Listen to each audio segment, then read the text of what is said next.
Now, no garden would be complete without these wonderful characters, worms.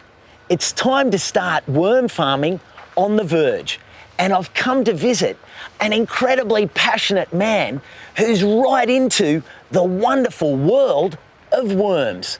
Ecologist Peter Rutherford is the educator at a sustainable living education centre in Sydney's north, and there's nothing he doesn't know about worms. So why should we farm worms, Pete? Well, two really important reasons, Costa. Food scraps, when you throw them in a landfill, causes groundwater pollution.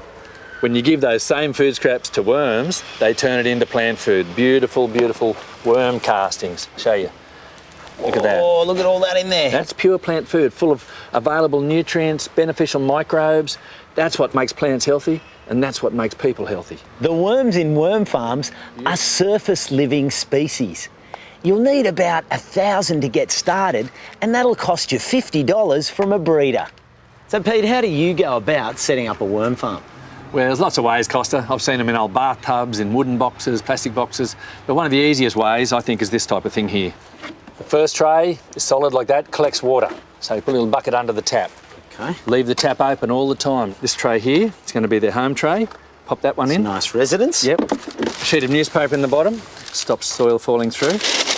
Get some soil out of your garden or nice composted, must be organic. This is where we put the worms in. Welcome. Tip them all in, spread Boys them out. and girls. Oh, look at that. They're loving it. And we give that a good watering now to settle it in, please. Oh, okay. Until water's running out the tap. Oh, okay. Yeah, beautiful.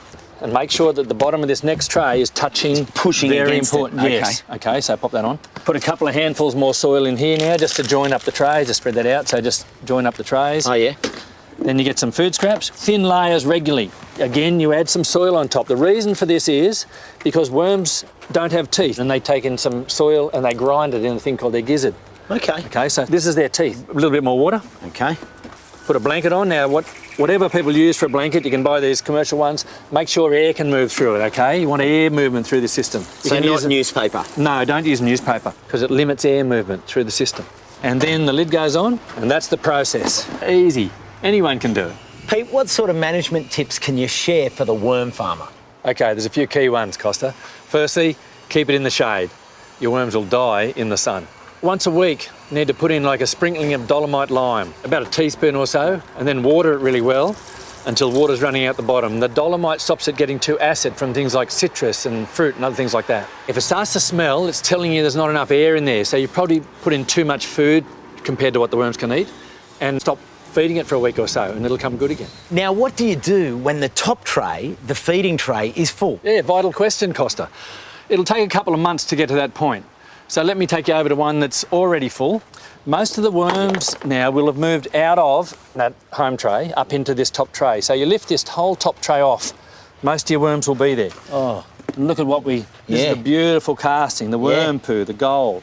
So you take this one out, and that's going to go to your garden. You then bring this one back, which was your top tray, your feeding tray.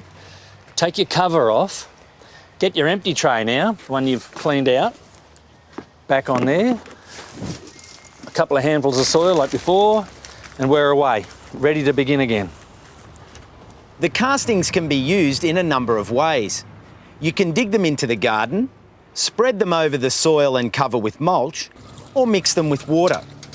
The worm juice that flows into the bucket is also a great plant food. Dilute it to the colour of weak tea and away you go.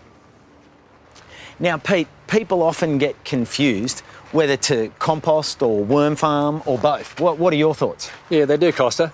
I like both. The reason being, worm farming is just for food scraps and a bit of soil to give you beautiful casting in the worm juice. Your composting is for your volume materials, you know, like your garden materials, leaves and grass clippings and things like that. So it's volume for composting, concentrated worms. That's really a concise way of looking at it. Thanks for all your worm wisdom today. It's been a treat. It's been a pleasure, Costa. And before you go, I've got a little present for you. Oh, look at this. Some of my friends to take Some with worms. Fantastic. Well, I promise to multiply them. you. For your Verge friends. Come and visit. Thanks, Costa. See ya. See ya.